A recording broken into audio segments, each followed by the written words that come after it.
শহরের দিকে কলার মোচা যতটা জনপ্রিয়, গ্রামের দিকে ঠিক ততটাই অবহেলিত। আসলে মানুষজন কিনেই খেতে চায় না, 5 টাকা 10 টাকা দাম হয় তারপরেও কিনে খেতে চায় না। তো এই কলার মোচাটা আমার বর কিনে নিয়ে এসেছিল, তো এটা আমি কিভাবে রান্না করেছিলাম সেটা আজকে তোমাদের সঙ্গে শেয়ার করব।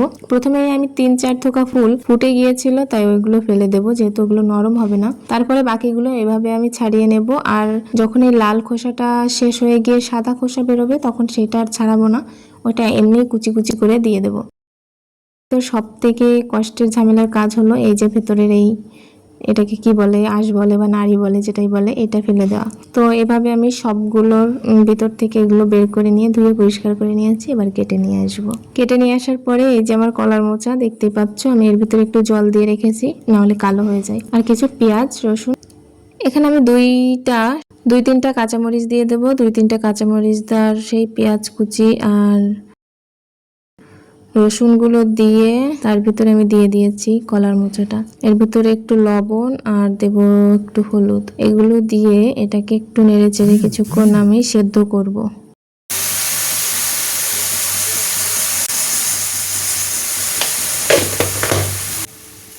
একটু সেদ্ধ করে নিলে তারপরে ভাজলে খেতে বেশি ভালো লাগে। তো আমি অল্প করে জল দিয়ে এটাকে ঢেকে কিছুক্ষণ সেদ্ধ করে নেব। এখন এই কলার মোচাটা আমি বাটার জন্য চিংড়ি মাছ দিয়েও বাটা যায়, তবে আমার বাড়িতে চিংড়ি মাছটা খুব একটা পছন্দ, মানে কুচো চিংড়িটা পছন্দ করে না, খোসা খোসা হয়ে যায় তো, বা এই জন্য খেতে চায় না। তা আমি এখানে 2টা বড় মাছের চোয়াল নিয়েছি, চোয়ালের যে মাংসটা ওইটা নিয়েছি।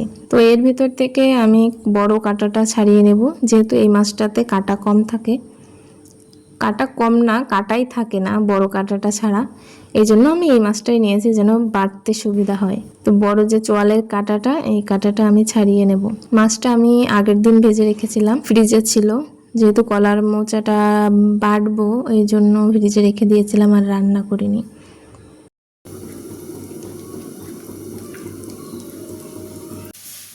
তো এই যে আমার কলার মোচার জলটা শুকিয়ে গিয়েছে, এখন আমি একটু একটু করে ভেজে নিচ্ছি।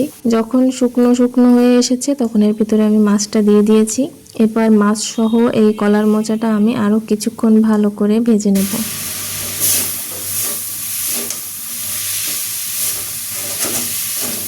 ভাজা হয়ে গেলে এই যে শিল বাটাতে নিয়ে চলে এসেছি, এবার এটাকে সুন্দর করে বেটে নেব। আর লাস্টে আমি দিয়ে দেব কিছু কাঁচা জিরে বেটে। এবার কাঁচা জিরে বাটাটা আর কলার মোচাটা ভালো করে একসঙ্গে মেশাবো।